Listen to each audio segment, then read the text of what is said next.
Hello everyone, how are you doing? This is MD Tech here with another quick tutorial. In today's tutorial, I'm going to show you guys how to go about using the snipping tool on your Windows 11 computer. So it's definitely a cool feature and I still use it very often to this day.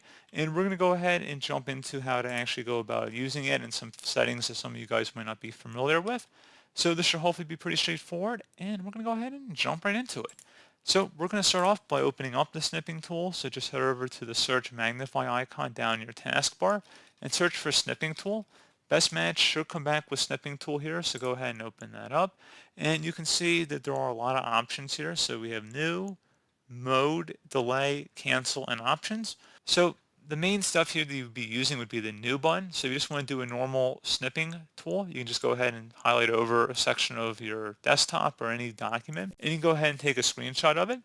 So once you've done that, you can also take an additional screenshot, which will erase this one, but you can click on mode and click inside the dropdown, and you can select a window snip. So let's say you have a certain program or application open.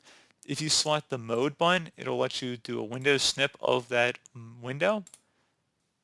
So select mode, window snip, and then new. And then you can see it will give you the option to take a snip of this window. So again, pretty straightforward, guys. Pretty cool feature there, I would say. So that's one thing you can do. You can also set a delay. So if you click inside the dropdown, if you need a few seconds to get everything right before the snipping tool activates, you can select anywhere from 1 second to 5 seconds or no delay, of course. So let's say we set 3 seconds and then we select new. It'll wait a few seconds before it actually initiates the tool. And like I said, pretty straightforward on that. And then other tools here as well. So if you actually have snipping of something else, you can go ahead and click the save button if you want to save it somewhere on your computer. Save it as a PNG, GIF, JPEG file, or an HTML file as well. And you also have the option to just copy it to your clipboard. So if you click copy, just by left clicking on that, if you had up area to paste it into like Microsoft Word, you could just paste it directly in.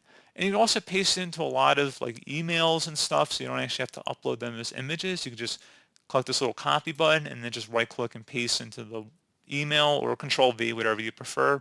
And you can paste these snips into areas of your computer or internet browsing, wherever you would want to paste it. So pretty neat feature there, guys. Also have the ability to actually draw on the images as well. So you have a pen and a highlighter tool, so you can adjust the pen size as well as if you want to highlight over different areas of the image. But please note, once you save the image, if you try and go back in here, you can't actually remove any of these modifications you make. So just keep that in mind. But you can do it while you're still working in the snipping tool. So you can see I can click the eraser button and it will remove those edits I made. So pretty straightforward, really isn't that much more to it, guys. So as always, thank you for watching this brief tutorial. I do hope I was able to help you out, and I do look forward to catching you all in the next tutorial. Goodbye.